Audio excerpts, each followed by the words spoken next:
Hi friends, welcome back to our channel. I've got Payson here and we're excited to spend another evening with you guys. We're doing a lot of preparations for goat kidding. One of our goats is due in about a week and we have a little bit over a week, I guess, but we have some final preparations that we're trying to do, so we're going to take you along with us, see what we get done. We'll probably talk through a little bit of what we're doing to prepare, and we might get up to some other things outside as well, because I feel like every time we go outside to work on one project it leads to various other tasks that need to get done. So we'll see what all we get done, but we're going to bring you guys along for all of it. And if you are new around here, hi, my name is KyAnn. We share a lot of content around backyard homesteading and family life, and if you like that kind of content, we would love for you to subscribe and join our little YouTube family. And if you're not new around here, thank you so much for all of the videos you watch and all of the days you spend with us. We always love getting to know you guys, and I especially love when you guys comment and I get to know a little bit about what you're doing. And so many of you are starting backyard homesteads as well, and I love to hear what you're working on and the projects that you're doing and new things you're bringing to your homestead. So thank you for being here, and let's go.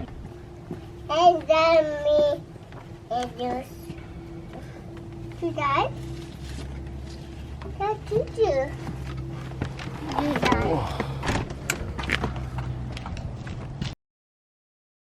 know that's my girlfriend. Yeah, I know that so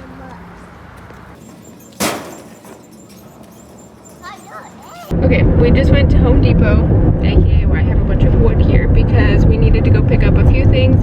We are putting together a goat kidding area, so basically an enclosed little fenced in area on the side of our goat pen, so that when S'mores goes into labor we can move her into that pen and she can be by herself and isolated to labor on her own. And we're going to build like a little shelter in there so that she can be protected from the elements in case, you know, it's raining, windy. It's probably not going to be freezing at this point, but you never know with Kansas, so it's just to make her, you know, feel safe while she labors. And then obviously once the kids are there, to make sure that they are warm and, you know, have access to shelter and things like that, because they will be in there with S'mores for the first week. Ooh, that is bright, sorry. They will be in the shelter with S'mores for the first week, isolated away from the rest of the goats, just to make sure that they're doing well and everyone adjusts well and all of that, and then we'll put them back in with the rest of the herd after that. So we got some materials to put together the goat shelter, and then we're gonna get cattle panels to put on the sides to make the fenced in area. So we're gonna run to Atwood's in a couple days. We have a couple more things that we need to get there anyways, so we're gonna grab the last few things we need in a few days. So until then, we're gonna work on making their little three-sided shelter so that they have a spot to go. We just got back and I came to check on my seedlings really quick, and I wanted to show you I got this blueberry bush today at the store and I'm very excited about it. It's our first blueberry bush. It's a legacy blueberry plant, and this was the bigger one, so it's actually like pretty good sized, and it does already have blueberries growing on it. So we'll see. I gotta research a little bit more. I did a lot of research last year, but I plan to keep all of the berries that we're gonna grow in pots so that when we do get land we can just move them with us. But I wanted to get some now rather than later, because they can be growing and, you know, producing more fruit each year while we're waiting for land, so we'll just have a better head start when we do actually get some land. So it's really pretty, and I mean the lady said this is the most fruit, like it's already said it's fruit, and so this is all that we'll have this year, which seems like not a ton, but I have heard that they produce more each year, so we'll see what happens. If you have any tips on keeping blueberry plants or keeping them in pots or anything like that, definitely let me know, because I am new to this. Okay, we are back and Matt is working on cutting these pieces of wood. He said they're 1 by 2 by 8, right? Yep. And he's going to use these to make the frame of the little three-sided shelter. So he's working on that, and I'm going to come over here.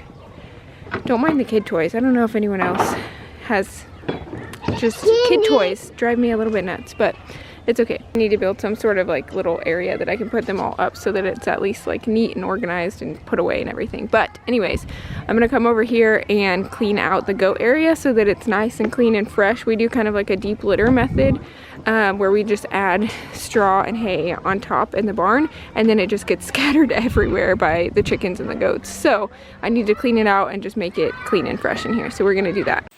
One thing that I highly recommend if you're getting into goats is choosing who you get your goats from really wisely. Obviously, you want to look for quality goats that have good lines behind them. You know, look for the specific things that you're wanting to get into. If you're wanting to get into dairy, look for good milking lines, you know, all of those different things. But also consider if this person is going to kind of be a goat mentor for you, if they are going to be willing to let you ask them questions, obviously when you're getting the goats, but also after you get them home and once you're trying to get them settled in, and as you go throughout the process of just learning goats. We are 1 year into having goats, and I still message the girl that we got s'mores and churro from all the time. Her name is Austin. She's an incredible breeder. She is super, super helpful, and she really has become like my go-to like goat mentor, and she told me that that's what she was there for. She was like, this is what I wish I had when I was getting started. She's so knowledgeable, and she's more than willing for me to message her with any questions at any time. Pause to interrupt this for a moment because my children are becoming true farm children. If you watch here, my son, while I was looking away, decided to start throwing the straw and poop at his sister a lot of times. So there's that. I don't really know what to say about that except that this was not my childhood. So I couldn't help but laugh, honestly, although it was disgusting. Obviously poop is not going to kill them. We cleaned it off. They had baths. It's all good. But I just was laughing because I was like, this is not how I grew up. Oh my goodness. And of course I had to take him out and talk to him about that because, you know, that's not something that we want to encourage around here. But after we got all cleaned up, we got back to work and finished cleaning up in the stall. But as I was saying, finding someone that is willing to let you ask those questions is so, so valuable. There have been several times that we had to give different shots or we had to draw blood to pregnancy check some of our goats, different things like that with new skills that we didn't know how to do, and I messaged Austin and she helped us through the process. We also take our goats to her to be bred because she has bucks on her property, so we go back to her several times a year for various things. She disbuds our baby goats for us. Like, there is a myriad of helpful things that she does for us, but most of all just being able to message her, and she is just a message away. She's on her phone pretty often, so she can get back to me pretty quickly most of the time, which is amazing. And she's even told me, like with goat kidding, if I need a certain medication or anything like that, I can let her know so that I can just buy a small amount versus having to buy like whole bottles of supplies. And she's also on hand if I need any help with the goat kidding itself. If anything comes up that's complicated, I can message her and get her advice for it. Obviously, she's not a veterinarian, although she actually is in school to be a vet tech, which is amazing. So she has that kind of experience as well. But I just ask her questions as a person that has had goats for years and is much more knowledgeable in that than I am. So that is super, super valuable, and I feel like a really good thing to keep in mind if you are looking at getting goats. Well, I got a solid, quarter. Maybe. Quarter would be generous of the way done. I set up a time lapse so you could see a little of the process of Matt building out the frame for the 3-sided shelter in the kidding pen. He's building out the frame part, and then we're going to attach sheets of plywood, I believe, to the outsides of it to finish out the shelter.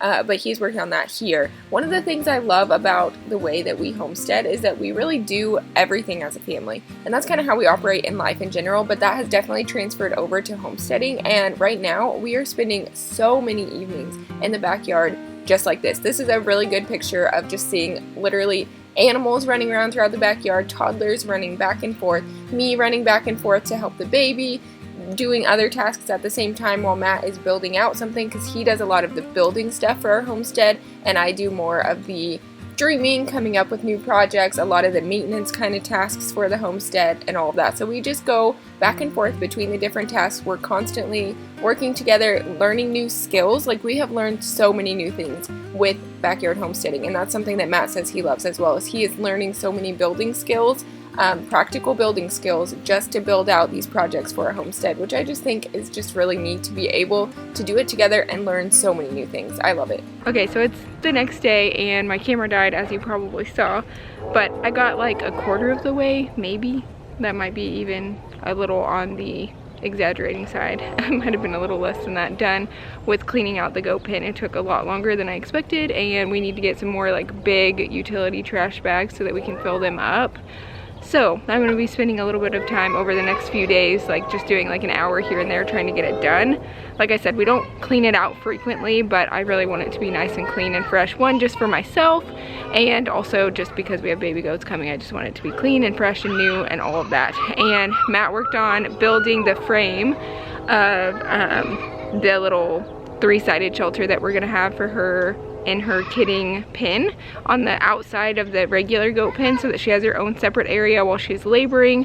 Once she starts laboring and we notice that, we'll put her in there, and then she'll stay in there for about a week after she has her kids, just to make sure everyone's doing well, keep a really good eye on them, all of that. Don't mind all the stuff in the back.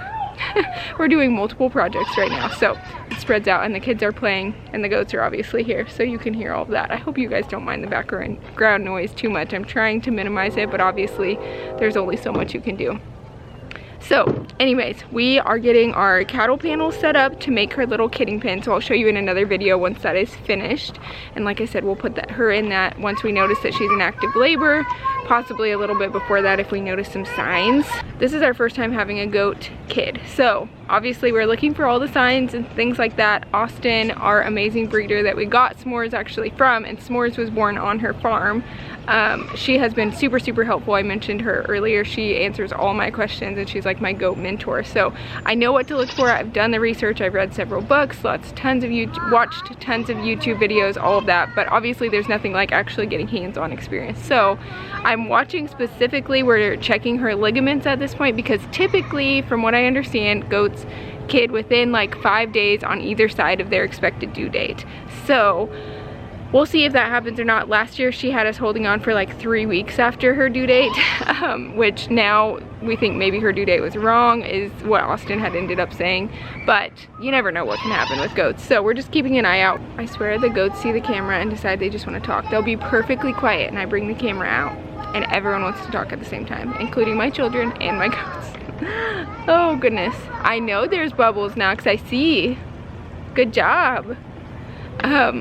Anyways, so we're checking her ligaments every day, because basically once those disappear, and I can show you when we're checking her maybe sometime, or here in a second, maybe I'll go ahead and check her and show you what we're looking for. But once those disappear, typically you have goats within like 24 hours. We're also watching her udder, because there's something called an udder pop, which basically is when it fills up quite substantially. Usually that's another sign that babies will be on the ground within about 24 hours or so. And then if you see any like mucus hanging down, that's a really good sign too. Trying to keep an eye out the window, obviously, like throughout the day, just to see if she has any symptoms or anything like that, acting different at all. And then we're just gonna come out in the evenings and just check like her ligaments, look at her udder, things like that, so we can kind of have a heads up. We really want to be there for the birth. We would really like to be there for when she gives birth. One, we just really want to see it, and hopefully the kids will get to see it too. We'll see. We want to film it, obviously. We'll try to do our best to film it, and we'll post it on here if we do. But also you want to be there just in case anything goes wrong. Typically things go on their own and they're totally fine, but there are the occasional, you know, things that happen that you need to help with, and also you really kind of need to help sometimes with drying off. Sometimes need to help with drying off kids. I've heard if they have more than 2, then a lot of times the mama goats can't dry off all of the kids efficiently before they would get cold. So that's part of the reason too. S'mores did have 3 last year, so she likely could have 3 again this year. You know, we just want to be safe. Obviously we're first time goat owners around here, so we're learning as we go.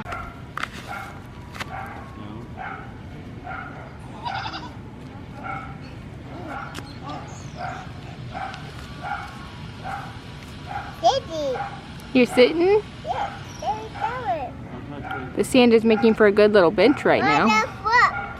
What? You got that one? Yeah. Are you blowing bubbles?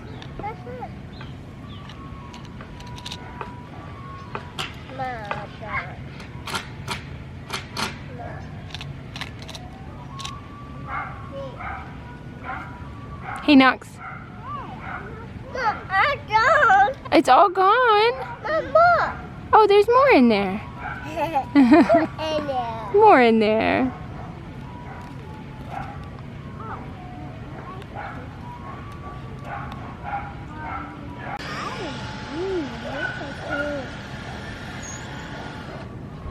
She trying to give you kisses?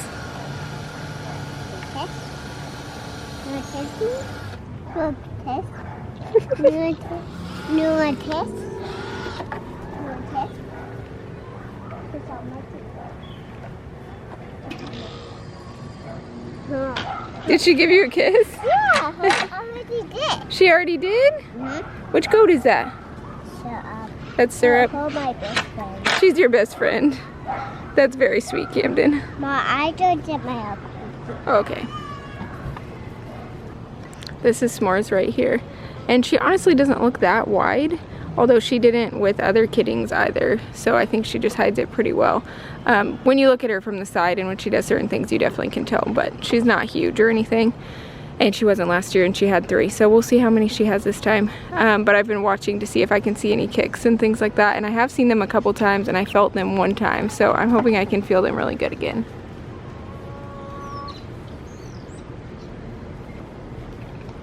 See, from this angle, she's a little bit wider than she was, but definitely not huge. We are going to be heading to Atwood's tomorrow to get the last of the things that we need to put together kind of like a little kidding kit that I can keep in the garage and just grab when I'm coming out when we see that she's in active labor, just to have on hand. I have some old towels that I'm going to put in there for drying off the kids and all of that. And then I need to get some lubricant. I'm going to get some more gloves. Let's see, iodine for their umbilical cords on the kids. We have like a nose sucker and you can use that to like suction out their nose and throats and things if they have stuff stuck on them. I did have that. Okay. And I think there might be a few other things on the list. There's some medications that you need, and actually Austin, the breeder that I mentioned, has offered that if we need anything to let her know and we can just get like however much we need from her directly instead of having to buy a whole bottle of something, which is super, super nice because getting all of the medications that you need to have on hand just in case would get super expensive, and honestly most of the time you don't even need that. We also have molasses on hand. Yes, you have Bubbles. Sorry for Knox in the background.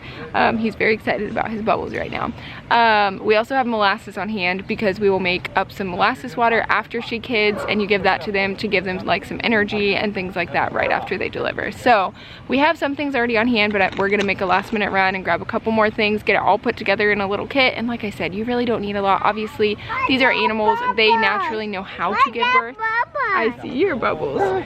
They naturally know how to give birth, and they typically do easily and without any problems. S'mores specifically has kidded twice before and never needed any assistance or anything like that, so we're not super worried about it. But obviously you'd rather be safe than sorry, and you know, we have a vet on hand also that we've seen before that's in the area. So thankfully we do have a vet that sees goats and treats them in the area. A lot of people don't have access to that. We do, which we're really grateful for. So if something goes wrong, I know that I can contact them and they can come out even to our backyard and like assist us if it absolutely, you know, comes down to that. So yeah, we're excited. Obviously we can't wait to have baby goats and see what she has and what they look like and all of that. We do plan on selling all of them, so if you know anyone around the Wichita area that needs baby goats, send them our way, because we'll have a few that will be available, and we'll keep them here with mom until about 8 to 12 weeks when they can be weaned, and then they'll go on their own to their new farm. So we're very excited about the whole experience and can't wait to share it with you, and I'm sure we'll learn things along the way. And we're gonna have more goat kiddings this fall when we breed a couple more. Thank you so much for watching this, and we'll keep you updated on how everything goes. And when she has babies, I'm sure I'll be sharing over on Instagram. So if you don't follow me on Instagram, you can head over there. I have a link in my description so that you will get updated probably quicker than YouTube will with that. And then I will share, if we can manage to film it, I'll definitely share it here on YouTube as well. So I'll let you guys know, but thanks so much for watching. If you're new around here, we would love if you would subscribe, and you can see all the cute baby goat content coming in the future and all of the other backyard homesteading stuff that we do day to day. And for now, I'm gonna head to the garden and get a little bit of work done because spring is just a busy time of year around here, so there's lots to do. So thanks for watching, friends. I'll talk to you soon. Bye, guys.